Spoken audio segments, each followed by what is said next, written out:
নির্বাচনের পর দেশের বিভিন্ন জায়গায় দলীয় কার্যালয়ে প্রবেশ বা তালা খুলে ভেতরে ঢোকার চেষ্টা করছেন আওয়ামী লীগের নেতাকর্মীরা। এমন খবর উঠে আসছে বিভিন্ন সংবাদ মাধ্যমে। ঢাকা সহ বিভিন্ন জেলা ও উপজেলায় কার্যালয় খুলে অবস্থান নেওয়া কিংবা প্রবেশের চেষ্টা করার ঘটনাও সামনে এসেছে। আবার কোথাও কোথাও কার্যালয় খোলার পর পাল্টা দখল, হামলা বা ভাঙচুরের ঘটনাও ঘটেছে। এই তৎপরতা দলীয় নির্দেশে নাকি ব্যক্তিগত উদ্যোগে, এ নিয়ে তৈরি হয়েছে নানা প্রশ্ন। পাশাপাশি বিএনপি, জামায়াত বা অন্য কোনো পক্ষের সঙ্গে স্থানীয় পর্যায়ে সমঝোতা রয়েছে কিনা সেটিও আলোচনায় এসেছে। অধ্যাপক মোহাম্মদ ইউনূসের নেতৃত্বাধীন অন্তর্বর্তী সরকারের সময়ে আওয়ামী লীগের রাজনৈতিক কর্মকাণ্ড নিষিদ্ধ করা হয়েছিল।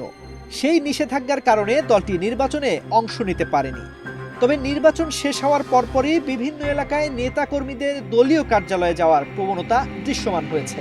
স্থানীয় পর্যায়ের কিছু সূত্রের দাবি, নির্বাচনের আগে কিছু এলাকায় বিএনপি বা জামায়াতের প্রভাবশালী নেতারা আওয়ামী লীগের স্থানীয় জনপ্রিয় নেতাদের সঙ্গে যোগাযোগ করেছিলেন। নির্বাচনের পর কার্যালয় খুলতে বাধা দেওয়া হবে না, এমন আশ্বাসও কোথাও কোথাও দেওয়া হয়েছিল বলে জানা যাচ্ছে। তবে সব জায়গায় সেই পরিস্থিতি একই রকম নয়। কোথাও আবার প্রতিপক্ষের বাধা ও হামলার ঘটনাও ঘটছে।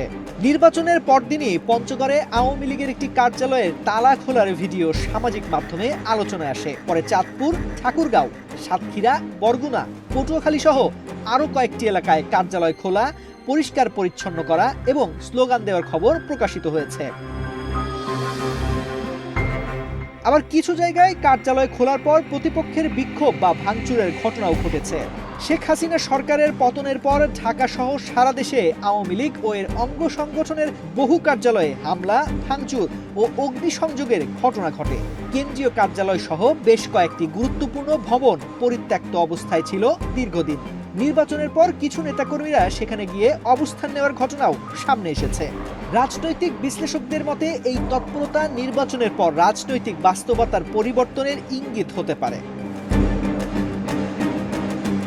বিশ্লেষক জোবাইদা নাসরিন মনে করেন, রাজনৈতিক স্থিতিশীলতার স্বার্থে স্বাভাবিক রাজনৈতিক কর্মকাণ্ডের সুযোগ তৈরি হলে তা ইতিবাচক হতে পারে।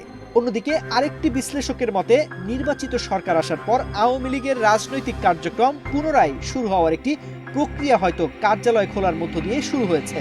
যদিও নিষেধাজ্ঞা আনুষ্ঠানিকভাবে বহাল থাকায় পরিস্থিতি এখনো পুরোপুরি স্পষ্ট নয়।